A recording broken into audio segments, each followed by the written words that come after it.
Well, it's good to see everybody. So I present at the university all the time at Furman, and it is so tough presenting to professors and faculty members. That's something they do 24/7. They get paid hundreds of thousands of dollars to present. And so when we started doing these presentations, I said, man, as I said to my boss, I said, well, how do you? He goes, just put yourself in their place. He says, you got to put yourself in the place of faculty. You're the faculty. They're the student, and you have to think of it that way. And so when I started to come here, I'm like, is there anything worse than teaching the faculty? It's teaching the pastors. They preach about God, right? And so I thought, well, I'll do the same thing. So I plan on taking up an offering afterwards, right? And I want to talk to you for 20 minutes about how you should give to me, all right? But it's great to be here. It's great to talk to the pastors. The program I'm going to present to you, we developed 4 years ago.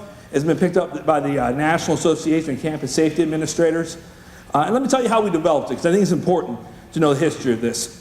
So I'm a new police chief. I started Furman, and I had my first staff meeting. And so we're sitting in our staff briefing room, and while we're sitting there, we get a call of a man with a gun on campus. And so I got to see firsthand, every cop we had employed responded to that call. And I got to see our cops handle a situation, right? And so these guys hop in their cop cars, they drive down there, they put on their cop car vest, they put on their big old guns, they go marching into the building, they secure all the floors, they send units in to check every floor level and engage a shooter. I mean, they knew what they were doing. It was wow, they had the stuff, right? The problem is I got a call the next day from 12 faculty members that go, hey, I was teaching in a classroom, I saw a cop wearing a bunch of cop stuff go flying by with their guns looking for a shooter, and I didn't know what to do. Like, what should I do in that room? And that's a great question, because while we responded very well, it takes time to get there, right? And so I called the local school district. Well, I called the local police department. And I said, hey, listen, I'm new to South Carolina, I'm from Ohio. What do we do in South Carolina when there's a shooter in the building? The chief goes, well, Tom, let me tell you something. We got these cop vests, and we got these cop guns, and we'll go down there in our cop cars, and we'll go in there and find the shooter. I said, well, that's great, unless you're the person waiting for you to get there, right? And so what do you do, and what do you teach your teachers to do? I said, well, we got these cop guns, we go, okay, so I said, let me call the state. So I call the state and I say, hey, what do you all do to teach your teachers in the classroom about responding to an active shooter? And I said, well, Tom, the cops have got these cop guns and these cop vests, and they go flying in. That's great, but what about the 5 minutes until they get there, right? Because that's our problem zone, right? The 5 minutes. So the cop showing up with his vest and his gun, that's great, but if I'm in the classroom, I need to know what to do, right? And so we started to develop a program and working with a couple national groups, and we started to roll this program out. It's been picked up by almost every private university in the state, by a lot of the school districts in the area. And let me tell you our purpose here. Our purpose is to empower you with knowledge, okay? So this is a topic that we don't talk about. Like most of the time, pastors don't sit around and go, hey, secretary, what do you think about when there's a shooter that comes in today, right? What are we going to hit him with, right? We don't sit around and talk about it. It's a conversation that we don't like to have. And so we want to empower you with some knowledge, give you some ideas, and then more importantly, we want to present to you a plan that you can take back. Now, the PowerPoint that I'm going to show you, we'll give to the state. The state is welcome to give it to you. You can take it back to your church security team, to your church board, and talk about it. You can call me. I'll be happy to talk to you about it as well. We want to give you a plan, because here's the problem. There's a lot of people that have individual plans in their mind, okay? So some guys say, listen, I've been taught to shelter in place, to lock the door and to lock down. And so that's going to be their plan. And then somebody else is going to have the plan of, I'm karate chopping this guy, right? When he walks through the door. And we got another guy that says, I'm busting out the window, right? And so we got all these plans. And when there is chaos and there isn't a unified plan, then it's going to go all over the place, right? And let me tell you, if you're the karate chop guy, right? I mean, that's great, right? So if we got like 5 guys karate chopping at the same time, we'll talk about that. That's great. But if there's one karate chop guy trying to karate chop the guy with a gun, he's going to die, right? It's happening, right? So we want a plan. We want a plan. And so when you walk out of here, our goal So when you walk out here today, you're walking out with these tools, and I will actually kind of come back to the slide at the end and say, man, are you walking out feeling empowered? Are you walking out feeling better? Listen, I cannot tell you every single situation that will ever happen forever, okay? Every situation is different. Does he have a gun? Does he have a knife? Does he have a pair of nunchucks? I don't know, right? We don't know every situation is going to happen, but we can talk in generality about how we are going to respond to these calls and how we're going to respond to these instances and try to establish a plan so that we can be on the same page when we go into it. I want to talk to you about some statistics. Now, this is a slide for higher education. However, this slide, the statistics can translate into the church world as well, and that is there has been a massive increase in the number of school shootings. When was our first school shooting that we kind of remember? Columbine, right? And so Columbine happens, and we have almost a 10-year gap, almost. Columbine happens in the 90s, in 07, Virginia Tech happens, right? An almost 10-year gap in between there. Now, fast forward to 2013. In 2013 in December, we had the Sandy Hook shooting, right? 12 months after the Sandy Hook shooting, this study came out studying the 12 months after Sandy Hook, and within a 12-month period, we had 74 school shootings. Okay? Now, let me be real about this number, because we could stand, so this is very important when you go back to your church security people. What I don't want you to do is go back in absolute fear and terror just knowing that the guy's coming in next Sunday, right? Because he actually might be walking forward to get saved, not to take you out, right? And so we don't want to get too crazy about this, and we talk about this with higher ed. So it's 74 school shootings, 3,500 campuses, but here's the thing. This is every single school shooting. So this is, a great example is here locally, USC had a shooting over the summer where it was a husband-wife situation, of spousal violence, right? That's not a mass shooting.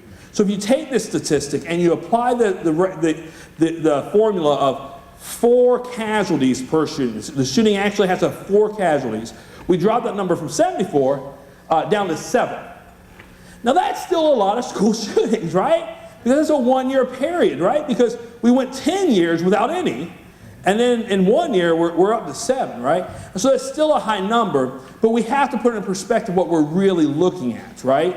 And so when we're talking about church security, we're talking about school security and university security, I have to be real about the fact that it's really only 7, and the likelihood of it happening is low. That's why this course is taught. Because if we were having 300 school shootings, mass casualty school shootings a year, our response would change, right? It would change our response because it was much more likely. So we have to look at the likelihood and then respond to that and do our risk assessment based off that. So I just want to put that into perspective. It's still a lot of school shootings. But here's the thing. One of the reasons we teach this course and people like it is because here's the truth. Although those 74 are normally relationship violence, when you're sitting in your office or you're at the church and someone's getting shot in the room next to you, you don't know if it's going to be a 74 or a 7, right? And you don't want to sit there and go, well, it's probably a 74, right? I'm going to be okay, right? No. We're going to respond like it's a 7. And we want our staff and our children and our children's ministry to respond like it's a 7. Because if it is one of the 74, if it's a relationship issue, if it's going to be a 1 casualty situation, then we're still going to be okay. But if we're going to be one of the 7 and we respond properly, we're still going to be okay. And that's our goal, to walk out of here okay in both situations. So let's talk about history. This is an important thing. Now people, when we do this slide initially, say, well, I don't want to know about church history or law enforcement history. That doesn't apply to me, but I think it's important to lay out what we in law enforcement have done. Because first off, you need to know how we are going to respond. Okay? It's also important to see the change in perception over law enforcement over time. So let's talk about law enforcement's response to Columbine. Columbine shooting happens. I'm a law enforcement officer during the time. I'm sitting in my dispatch center. I was watching the whole thing go down on the news. The cops thought the Columbine cops did a great job. Because that's how we were trained. So let me tell you what the Columbine cops did. They went to the school. They secured the perimeter of the building. And they waited for the SWAT team to come. Because in our cop mind, when someone takes a hostage, why do they do that? Well, because they want to get something, right? And so if you're taking a hostage, there's going to be a hostage negotiation, right? And so we got to secure the building, call a SWAT team, wait for the negotiator to come in. He'll negotiate. While he's talking to the guy on the phone, we're going to drop in from the ceiling, shoot the bad guy. It's all great, right? The problem was, in Columbine, what did we find out? That there were no hostages. The time we waited, they just kept killing people. And so while we were securing and just waiting for the SWAT team, people were getting murdered. And so as law enforcement, we stepped back and said, okay, we got to change how we respond.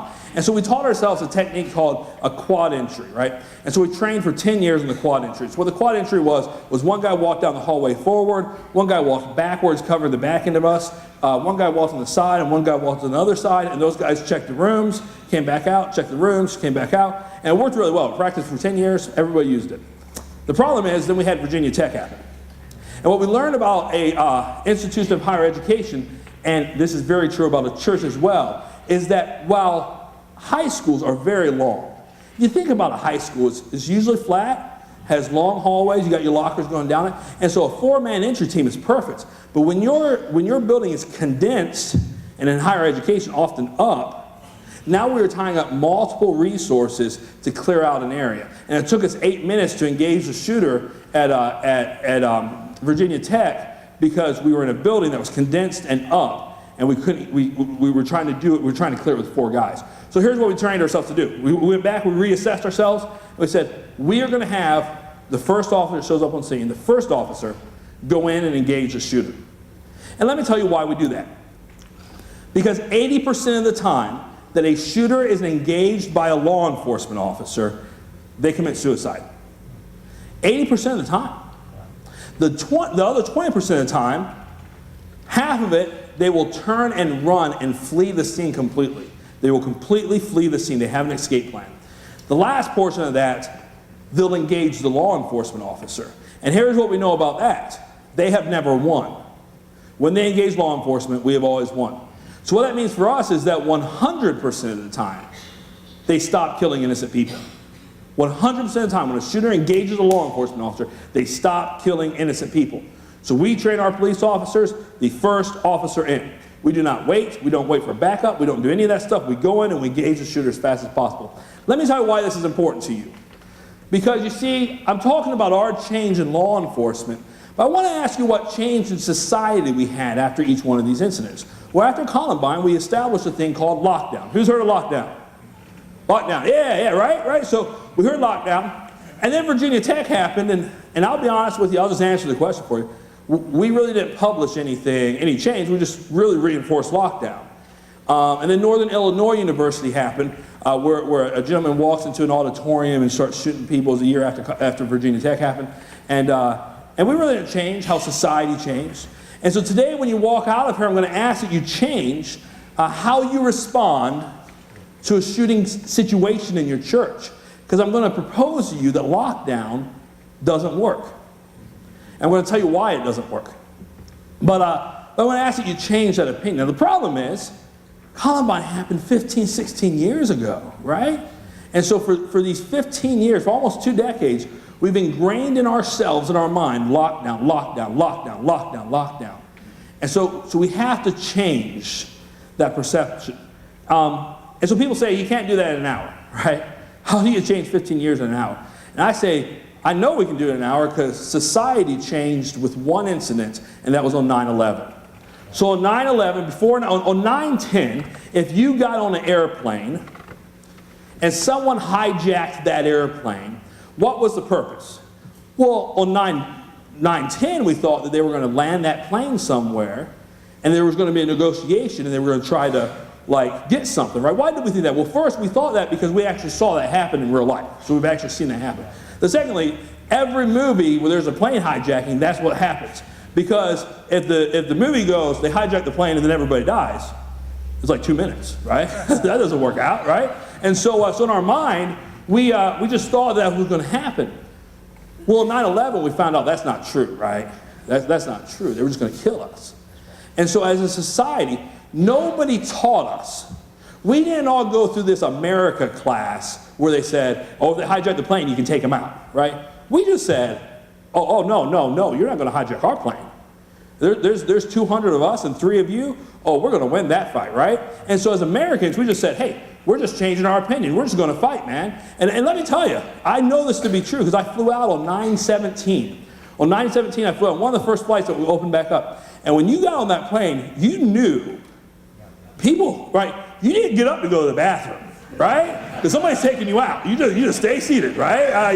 Don't ask for a second soda because, no. You just say it, right? Because America said we're going to change. So my goal today is when you walk out of here that you have a 9/11 moment. That you say what we have taught and what we have trained is not effective and does not work. And we have to change how we will respond to these crimes of violence that happen inside. So let's talk about how we respond right now. This is what is called a traditional lockdown. You secure the door, you turn off the lights, and you hide in the corner. Okay? So that's not Tom Saccenti's made up lockdown. That is published by the 2002 publication called the Safe Schools Act by the Department of Justice. They published it. This is what we taught. This guy right here taught this in the municipal schools for 10 years. The problem with this is that this doesn't work, okay? And so we're going to do a little, hey, Phil, can you put on the live feed? So here's what we're going to do. We're going to take you into this back room, and we are going to do a traditional lockdown. We're just doing exactly what the Department of Justice has told us to do, right? Now, some of you are going to say, hang on, I'm going to fight this guy back, right? But we don't want to get shot, right? We're not going to lock the door, and let me tell you why. Because I don't want to kick it open. Okay, right, so we're not going to do that, right? But we're just going to go back here. I'm going to yell lockdown, and then you're going to hide in the corner. Get behind a chair if you want to. Whatever you want to do in that room, you can do it. So here's a mask for you. And we're going to try to live. Are we going to live feed or no? We're good? We're going to try to live feed this so you guys can see what happens in that room. Now remember, we're using an airsoft gun. If you guys want to walk to the back corner right over here. It was nice knowing y'all. All right. All right, here we go.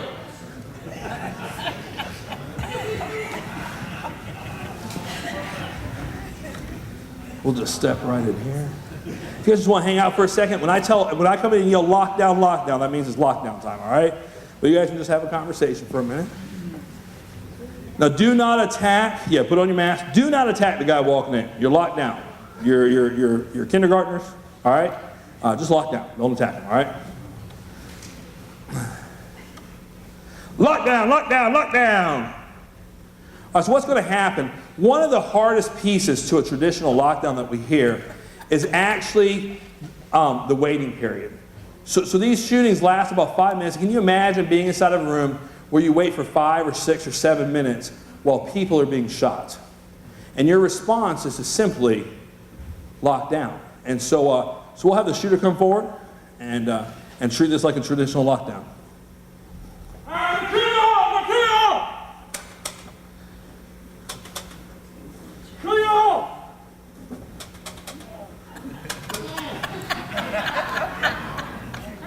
All right, let's give him a round of applause. Come on up, come on up, come on up, come on up. So I'll ask, as you guys walk back up, I'll ask you to be thinking about one word for how that felt. So Phil, can you get there, make sure they know one word, and bring right back up to the stage. Let me tell you where lockdown came. I think it's important for us to understand where lockdown came from. So the Department of Justice published the Lockdown Safe Schools Act in 2002. I spoke with a guy who actually wrote the lockdown procedure for the Department of Justice. I said, man, how do you get that procedure? He said, well, Columbine happened in the 90s. We had a bunch of federal grant money, and we had to do something with it, right? And so we were going to send out consultants to do these consults. Every school got like $50,000 to have a security consultant to come in and do a consultation on how to do it, but they had to publish them what to teach the school to do. So they came out with the Safe Schools Act 2002. I said, well, yeah, but where did you get it? He said, well, we called the largest school district we could find, LA County School District, and we said, what do you guys do? LA County School District said, hey, we do the lockdown. And what we do is we turn off the lights, we get everybody below the windows, and huddle up in a corner. Okay, that sounds great. That's what we're going to do. So we called the chief of police for the LA County school system at the time and said, hey, we heard you gave this information to the Department of Justice. Is this what you guys do? He goes, yes, that's what we did. Well, tell me why. He said, well, here's what happened. In the 80s, in the LA County school area, the mafia got pushed out. The late 70s. In the 70s, mafia gets pushed out. In the 80s, they established the lockdown procedure. The reason is, who replaced the mafia? Gangs, right? And so before, the mafia did not care about the LA County School District. They just didn't care. It wasn't their recruiting technique. But the gangs sure did, right? And all of a sudden in the 80s, the LA County School District started to experience drive-by shootings.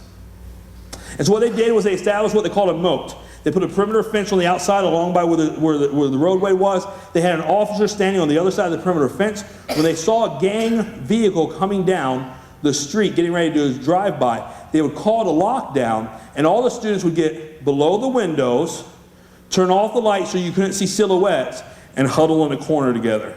Apparently they put the person they didn't like on the outside.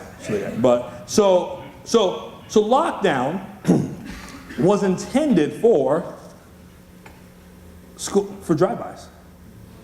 So for 10 years we taught a drive-by technique for an active shooter. And here's the problem.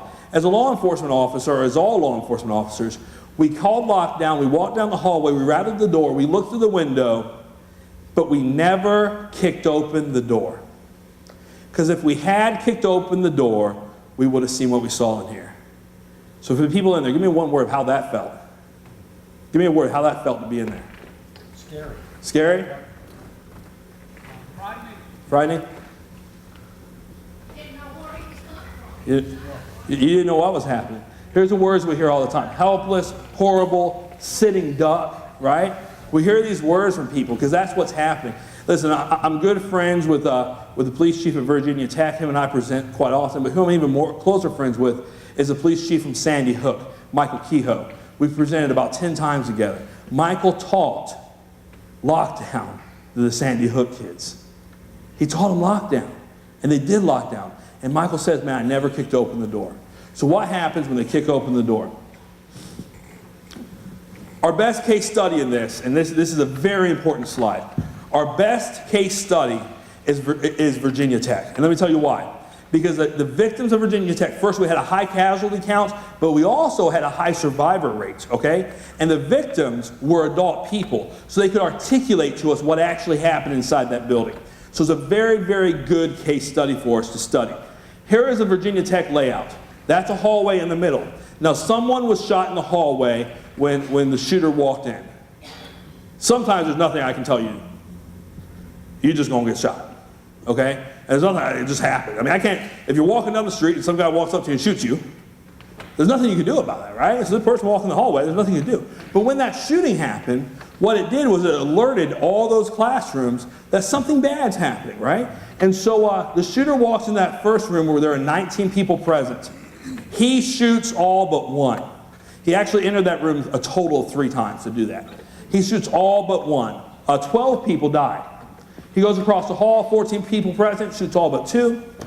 Then he goes, and this is where we start studying. This is what's important to take back to your team. Then we start looking at this middle room. And again, 19 people are present, but instead of 12 dying, only 2 die. Then he goes to this corner room, and he goes there, and 12 are present, but none die. And so it's important for us to look at what happened inside those rooms. So I want to show you a quick video of a testimony from each one of those rooms. Phil, can you, let's see if I can, no, I can't see it. I can't see it on my end. I want to show you a testimony from each one of these rooms. Now, the bottom left-hand video is our first video. And this young lady's name is Christina Anderson. Her mother is an FBI agent. Her father works for the federal government. She knows law enforcement. So let me show you what she has to say. We heard the first shots at around 9:40 a.m. I was sitting on the wall of the classroom, so in the hallway, and I could hear the shots getting closer and closer very quickly. I mean, there was only a few seconds between the first time we heard them and when he actually walked in. To me, it sounded like an axe being taken to a piece of wood. And our teacher, she opened the door, and she peered outside, and she immediately shut the door, and she said, call 911.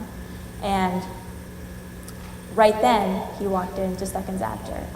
There's absolutely no time to think or to duck or to take cover, and people just kind of fell to the floor.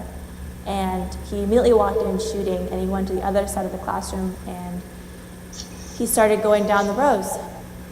He went down each row very quickly, very purposefully.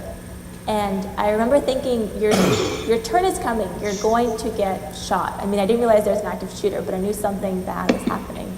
He came back to our classroom 3 times, and on the 3rd time, he killed himself in the front of the class. in between each time he was there, you could just hear people crying and coughing, and the cell phone started ringing. When he was in our class, I remember trying not to breathe very much, so he couldn't tell I was alive.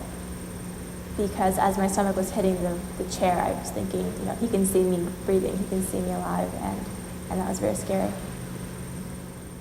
All right, Phil, go to the top middle.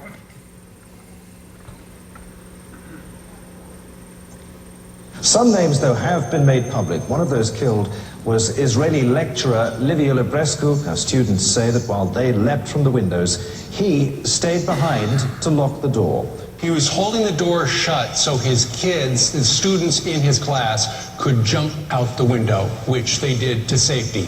He died yesterday, the Holocaust survivor on Holocaust Remembrance Day.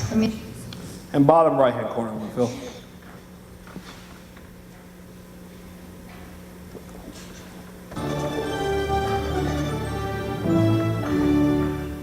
Virginia Tech senior Zach Pekowitz was sitting in Norris Hall in a classroom when the shooting started. It's possible that he and his classmates are still alive because of what they did next. Good morning. Thanks for taking the time to speak with us. Really appreciate it.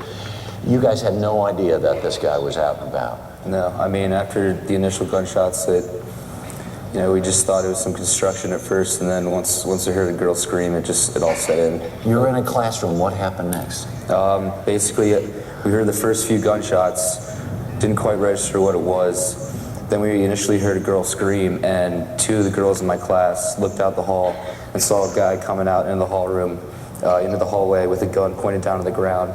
They slammed the door shut and just told everybody. Everybody kind of went into a panic, didn't know what to do. I hid behind the teacher's podium and then realized, you know, there's nothing blocking this door. He's just going to come in. So I said, we need to barricade this door. Two of my classmates got up and helped me, and we just held the table there. And he eventually, meanwhile, all these gunshots are going on. He eventually came to our door, tried to open the door, didn't go, so he tried to shoulder his way in. Got the door open about 6 inches, and we all had to slam the back shut on him. And that's when he put two bullets into the center of the door, thinking we were up against it, trying to close him out. And he then reloaded. I was right against the ground, right against the door. He reloaded his clip, and I thought he was coming in for a second round, but for the grace of God, he just kept going and didn't try to get back in there. All right, so three very different responses. We have Christina Anderson. So I know Christina Anderson. I said, Christina, why did you get underneath the desk, right? And she says, Tom, I grew up in Tornado Alley. And when the alarm went off, every time we ever had an alarm in school, we got underneath the desk. And that's just how I trained, right? That's why this is so important when we take back. That's why that scenario is so important to do with people, because for 15 years we've trained to do that. For 15 years we've trained to do that. Christina Anderson, all her life, trained to get underneath the desk, and that's exactly what she did, right? And she tried not to be seen, but yes, she was shot 3 times. So we have no resistance in the bottom left-hand corner. None. No resistance. Top middle, we have an Israeli professor who's a Holocaust survivor. And he said, we are not going to die today. And he told them to bust out the window and jump out. And he's holding the door shut. And there's reports that when the shooter gets there, him and the shooter engaged in a conversation. And he's holding the door shut, telling people to jump out, trying to delay the shooter from getting in. Now he dies. He dies. And one other person dies. But the rest of them got out the window. And because of that, in a room that has the same number of people, because one person in that room resisted, only 2 died as opposed to 12. Then we get down to Zach's room. Now Zach had some time to make a plan. That's why at the very beginning of this presentation I said, one of the purposes of this is so we have a plan, right? So Zach's trying to make a plan on the fly, because his first plan was to get behind the podium, right? That didn't work out. He's like, man, that bullet's going to go through there, right? We got to make a plan. So they had about 5 minutes until the shooter got down there. So they got together and made a plan. They said, we're going to shove this desk, or these desks and tables against the door. The shooter gets there. He tries to engage. He tries to push through. He can't get in. He shoves his gun. He shoots through the door a few times. Everybody survives. Not only does everybody survive, nobody gets shot. Nobody. That's because they had a unified plan. That's why a church unified plan is so important. Some people may fail, But if everyone's on the same plan, then we can work together to accomplish the same goal. And maybe some people fail.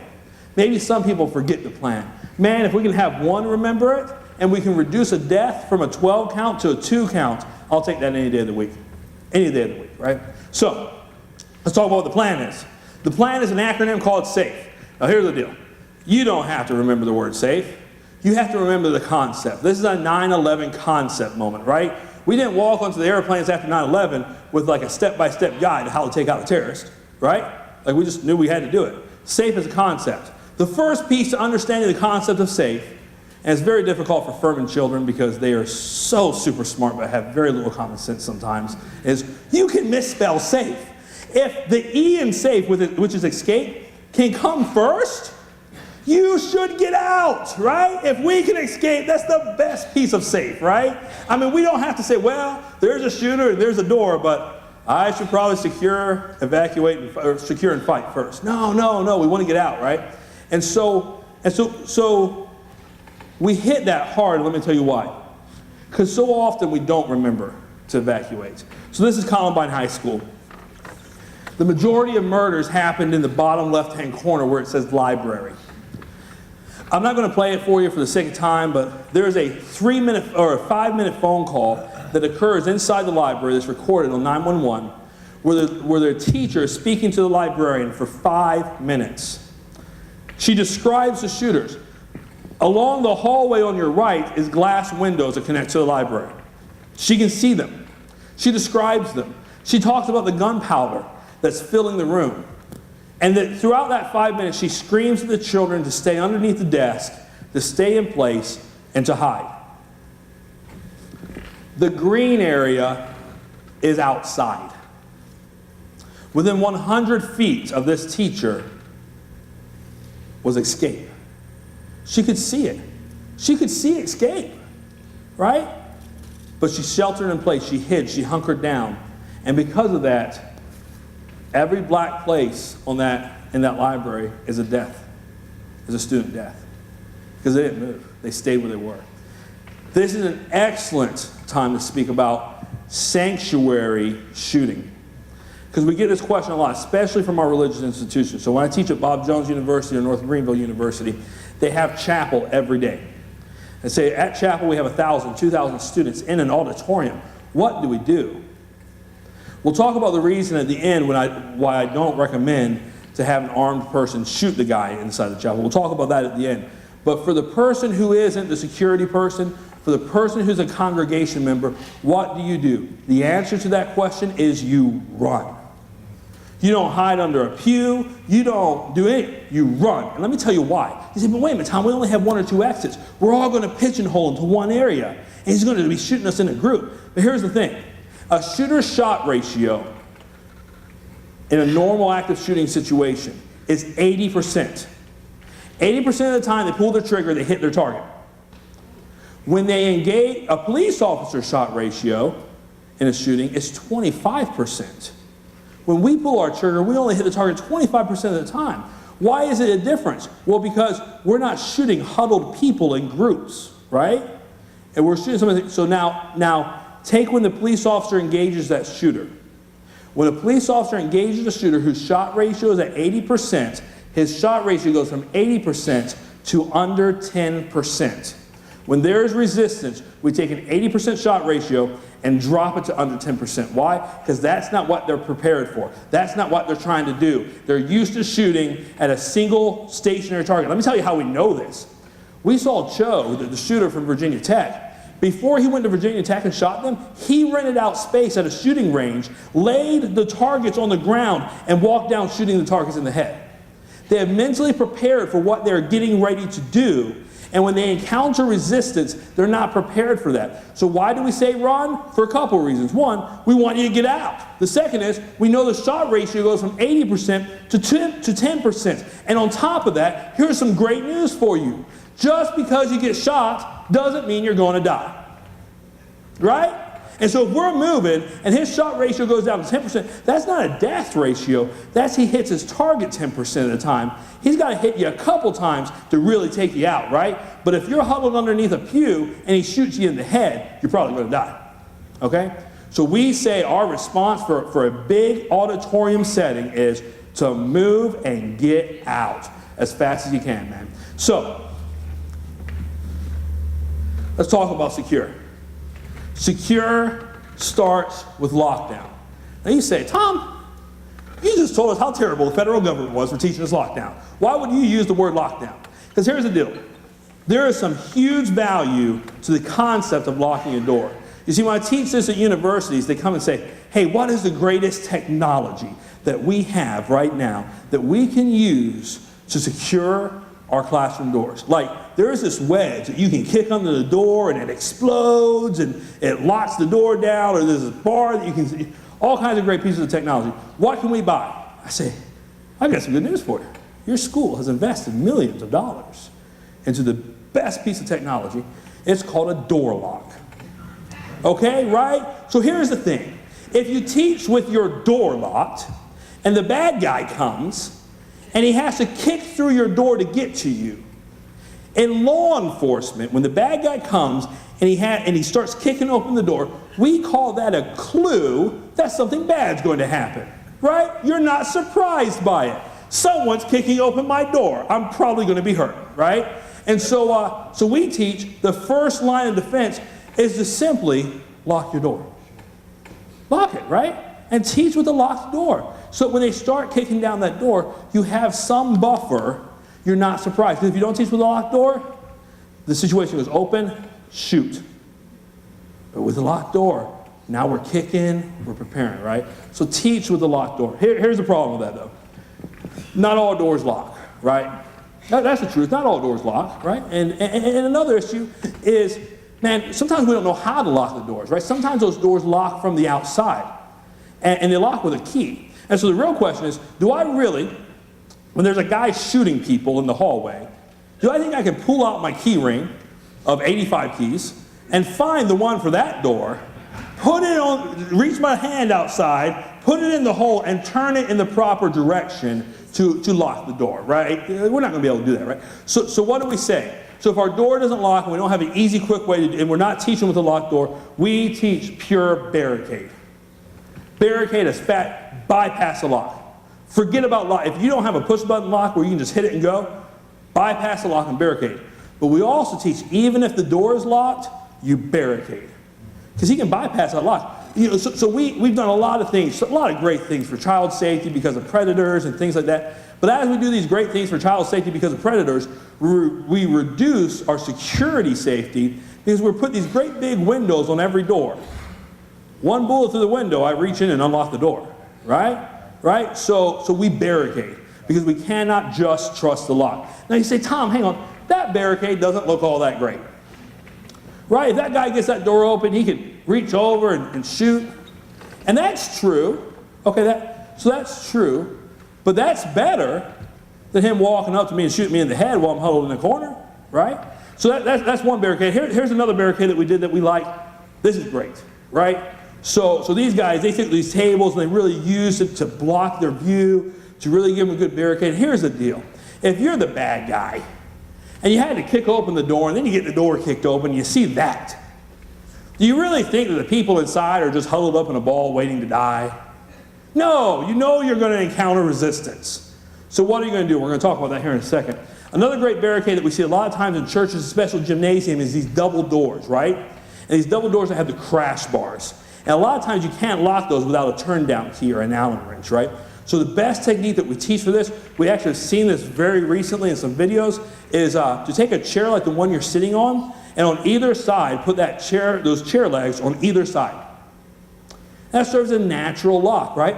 Is it a perfect barricade? No. Is he going to be able to put his little gun through the door? Yeah. But it's better than nothing, right?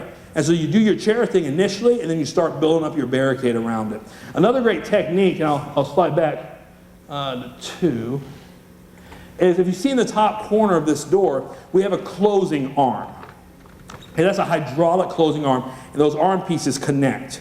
We see that a lot. We see that at the door right here in our auditorium. If you take your belt and you wrap it around the arms of that closing arm and then pull back on it, it serves as a natural lock. It will naturally lock down the door. Now, if you bought your belt from Walmart, it might break. All right, right? So, I mean, just be ready for that. We want to wrap it a couple times and give us a good pull, and it might break, right? But that's the start of our barricade as we build other stuff up on top of it and we can't lock down. So the question is, why do we barricade? Well, we want to slow down the shooter, but I also want to talk to you about media violence and what's going on with a shooter. So this is a brain scan study. So this brain scan study has been duplicated at 4 universities in America and 3 overseas. Big universities. Purdue University, Yale reproduced this study, some big name universities.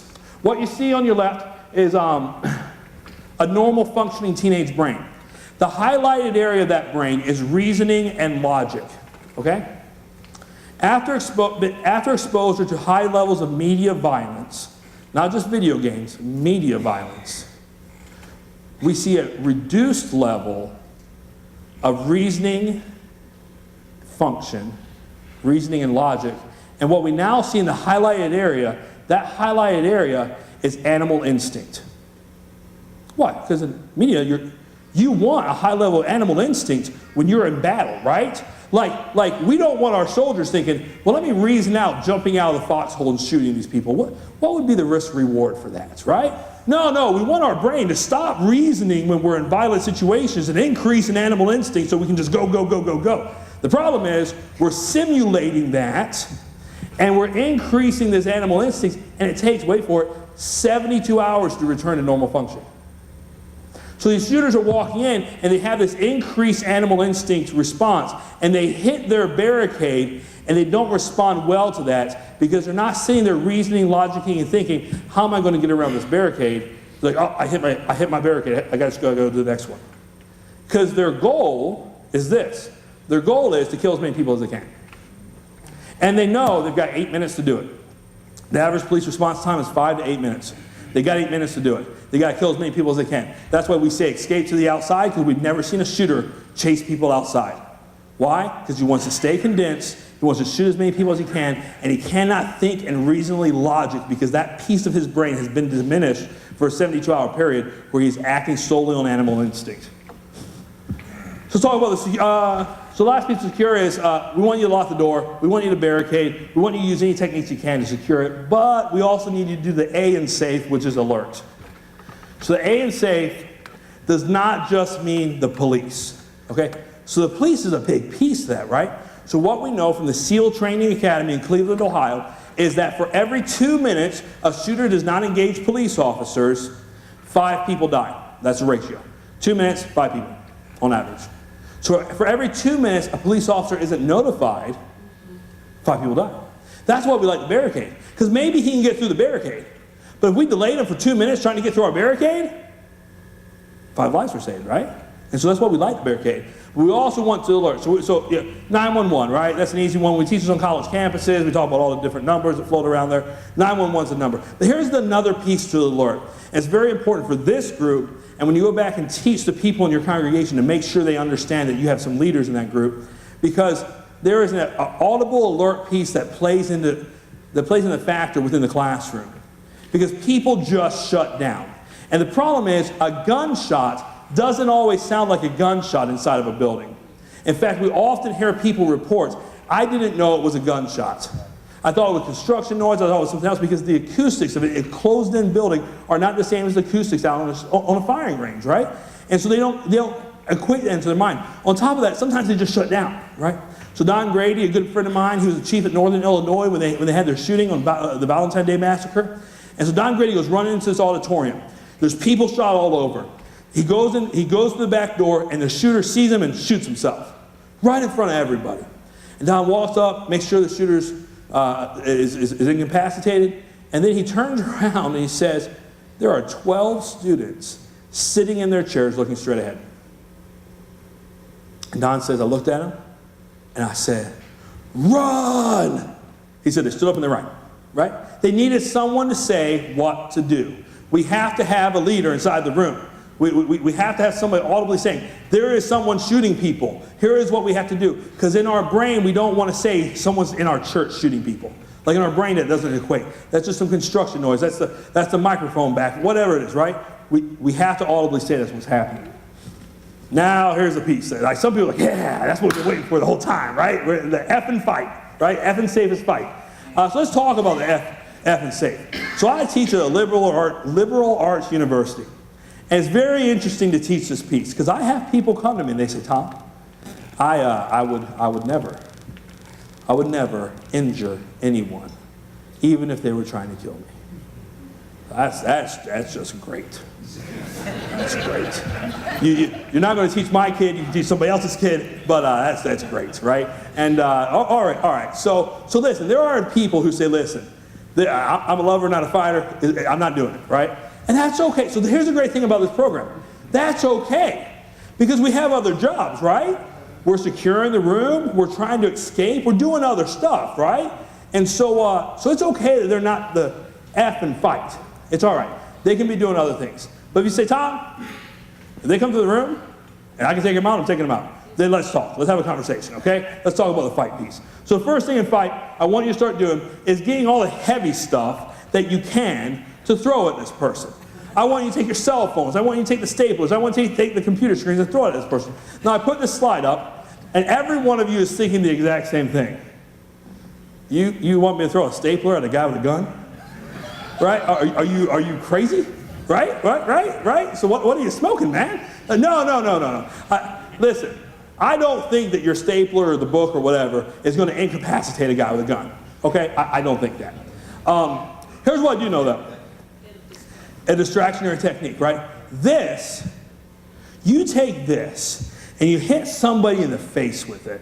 Let me tell you, I'm a father of 5. It happens all the time.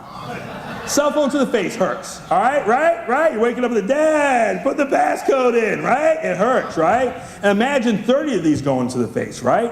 That's gonna hurt. It's gonna be a distractionary technique. Now here's the problem. If we believe that this is going to incapacitate, the guy gets through it, we stand up, we throw the cell phone at his face, and then we stand there to see what happens. Right? That's not gonna work out very well for us, right? And so we gotta follow that up. So we got to follow that up with an attack team, all right? So let's talk about this attack team. This is a technique I learned working in a juvenile prison. So I worked in a maximum security juvenile prison as a young man. And in Ohio, I worked on a murderers unit.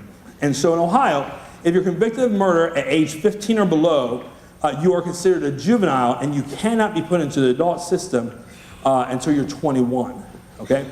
So we called it juvenile, and yet there were 21-year-old men standing there, right? But because we called that 21-year-old man a juvenile, we could not have any weapons inside the facility. No mace, no batons, no tasers, nothing. It's these right here, right? And so, like in the legislator's mind, like when a corrections officer says to a 14-year-old, lock down, and he says, no, we're going to pick him up and put him in a cell. And that makes sense. We did. But when a corrections officer says to a 21-year-old man, go in your cell, he says, no. Oh yeah, right? All right? So here's a technique. It's a very easy technique that I'll teach you. So I need 5 of the same gender volunteers. So let's do 5 men. And I'm just going to go right down the row if that's okay with you guys, right? 1, 2, 3, 4, 5. I actually need 6. So I can just take all the men in this row right here. Come on and stand right here for me. Actually, come on all the way up to the stage. Come on all the way up to the stage. right around here. Come right up so everybody can see you. All right, right around. Keep going. There you go. I know, right? Somebody's getting ready to get a workman's comp claim right here, right now. I got you. Good? You good right here? You guys can just move right to the middle for me. All right, so here's what I'm going to start off by saying. We are not going to hurt anybody today. All right? I don't know if you guys like each other, don't like each other. It doesn't matter. This is not the time to let people know that, all right? We're not going to hurt anybody, but you're going to be my bad guy. Is that okay with you? You're right here. You're right here. And so here's the technique. Here's the technique. We in the joint, we'd line up just like this, and we pull out a camera, and we assign ourselves a body part.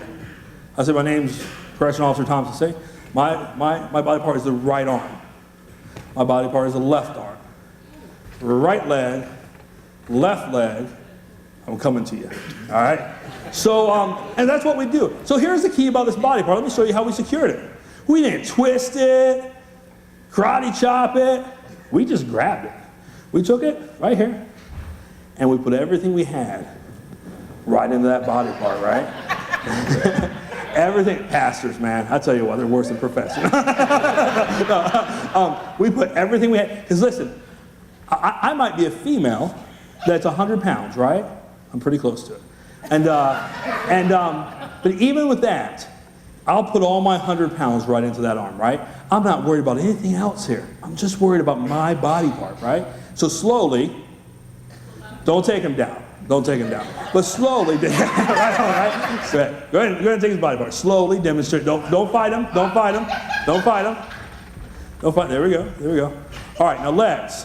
Go ahead and just grab his leg. No, hang on a second. Now, don't do it, legs. But what's the first thing the legs are going to do in real life? Don't do it, legs. Don't do it.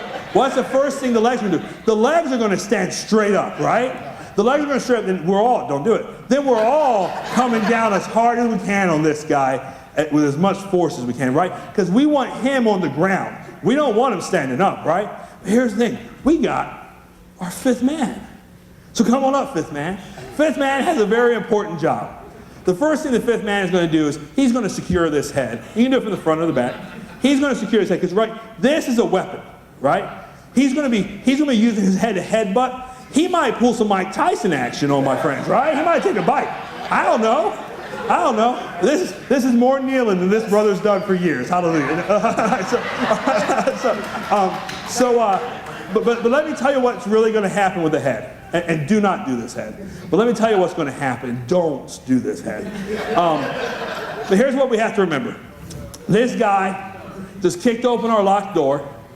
This guy just got through our barricade. We just hit him in the face with all of our cell phones. He wants to kill us. Okay, that's what he wants to do, right? So head. We don't know what this guy's on. He might be on drugs, right?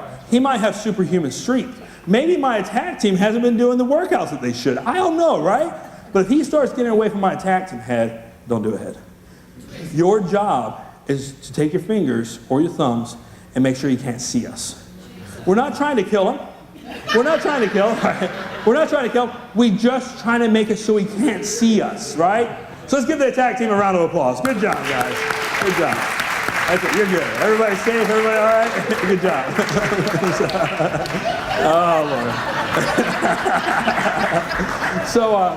So that is the role of the attack team. That's what the attack team will do.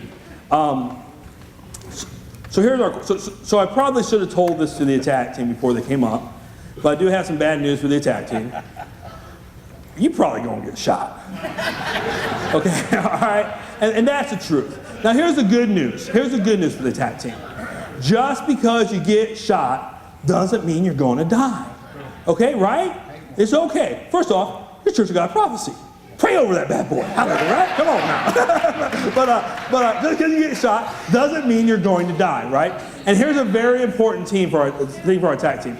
Listen, when you're working in the joint and your job is to secure that right arm, and you go in that jail cell and you let go of that right arm, and he punches your partner in the face, it is not fun at the lunchroom the next day.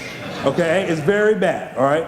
When you take that body part, I don't care if he shoots you, stabs you, whatever it is, you hold on to that body part.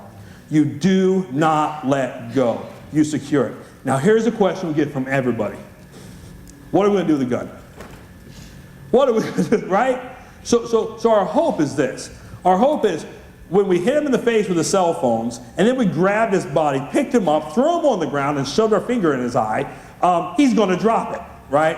That's our hope. Maybe he doesn't, and whoever's got that body part is going to have to wrench it out of his hand, right? But then what do we do with it, right? We got a gun.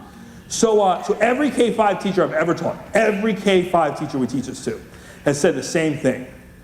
I'm going to pick it up and I'm going to shoot him.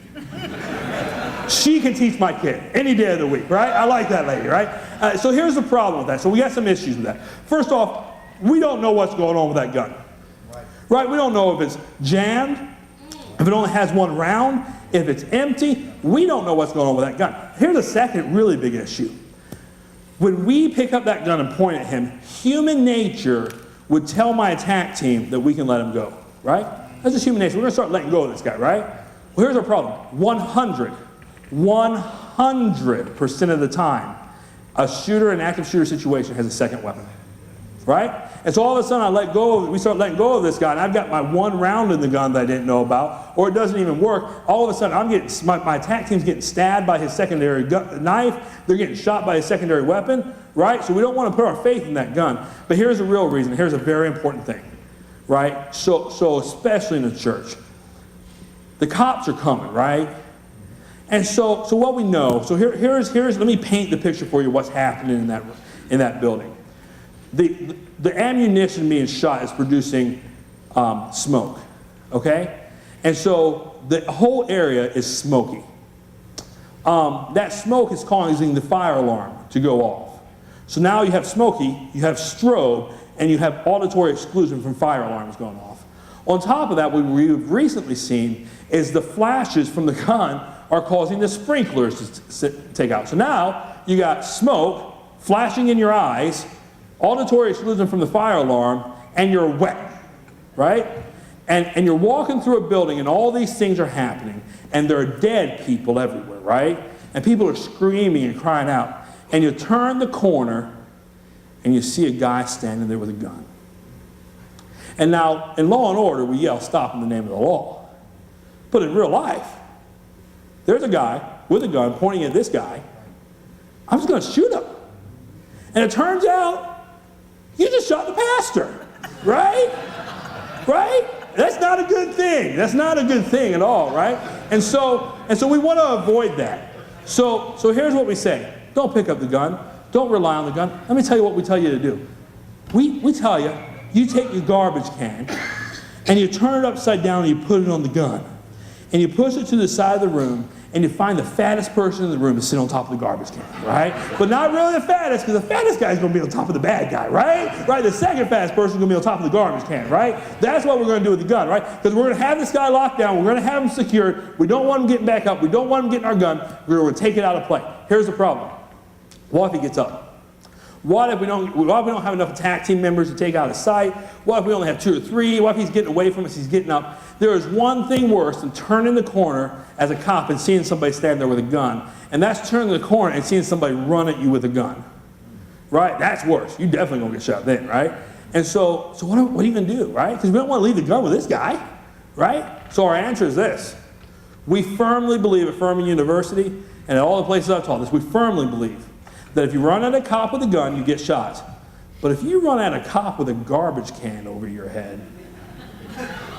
you might make it through that one, right? Because we think that cop's going to go, huh, that person has a garbage can over their head. Maybe I should see what's happening there, right? So we say, you put that gun in the garbage can, you take off with it, right? We don't want to leave it with a guy, but we don't want to run off after a cop with a gun, right? So that's our recommendation for the gun and that kind of stuff. Now, so here's a question we get all the time. I teach K-5. What am I going to do? Like, do I get the biggest kids to be the attack team, right? And so the answer to that is, and we teach this at K-5. The answer to that is no, right? How we teach is, I sit down with the teacher and say, I got some terrible news for you.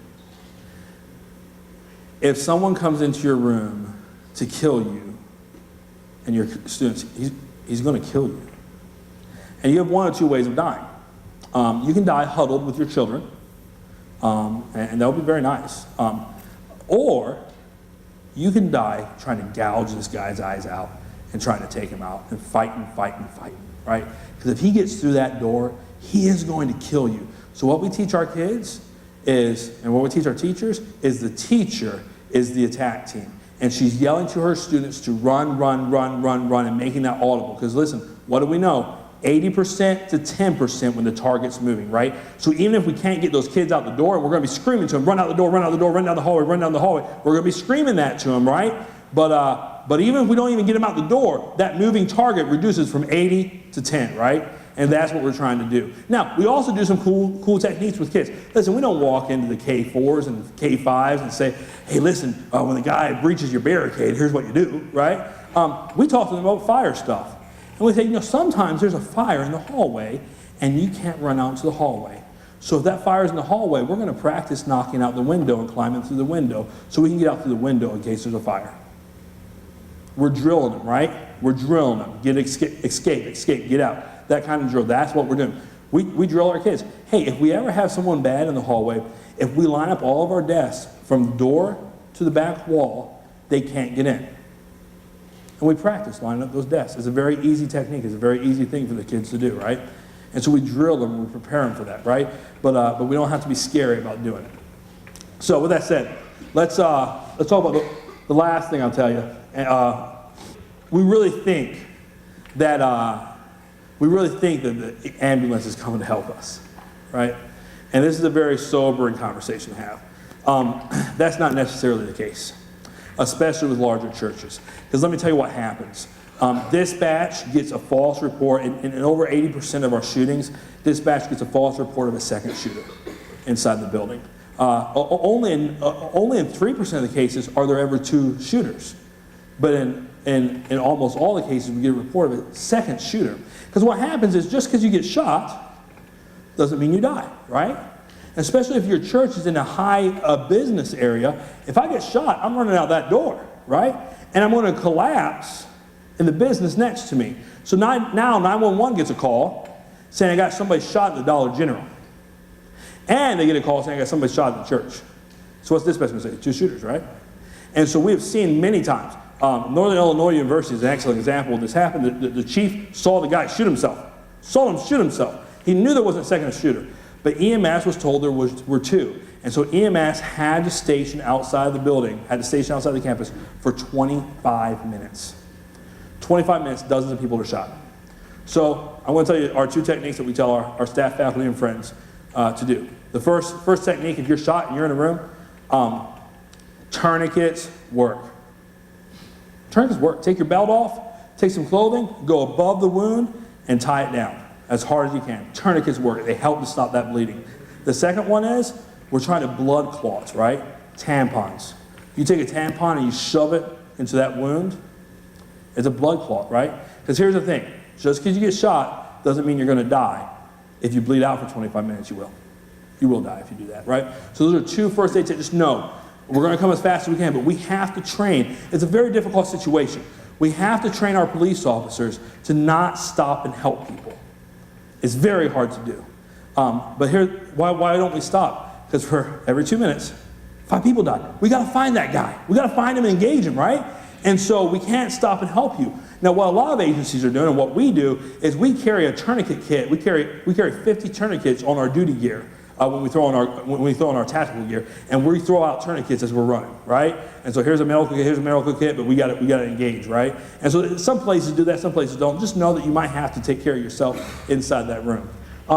That is the bulk of the presentation. What I want to address 3 quick issues of just some church-specific stuff. The first question I always get when you talk about this church is arming the ushers, right?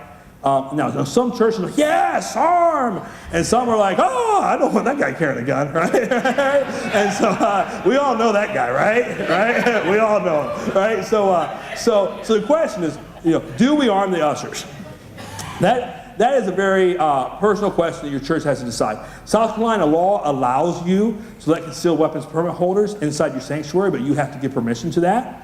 So a CWP holder cannot just walk in and have their gun in there. They have to have permission from the church. So it's a conversation that you have to decide and what steps and procedures you want to take. But I want to talk about using that firearm inside the sanctuary for just a moment. Because every armed usher I've talked to, and I've said, if someone's coming after the pastor, what are you going to do with a gun? And everyone has always told me the same thing. I'm going to shoot him, right? Here's my problem with that. 25% shot ratio, guys.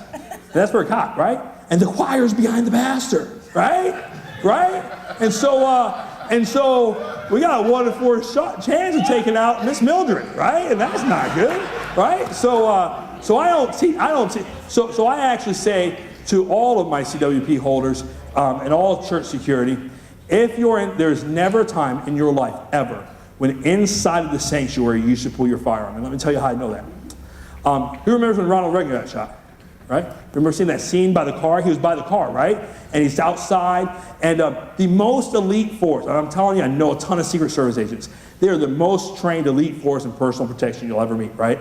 And the most elite force, if you watch that video, a guy shooting the president, nobody pulls their gun.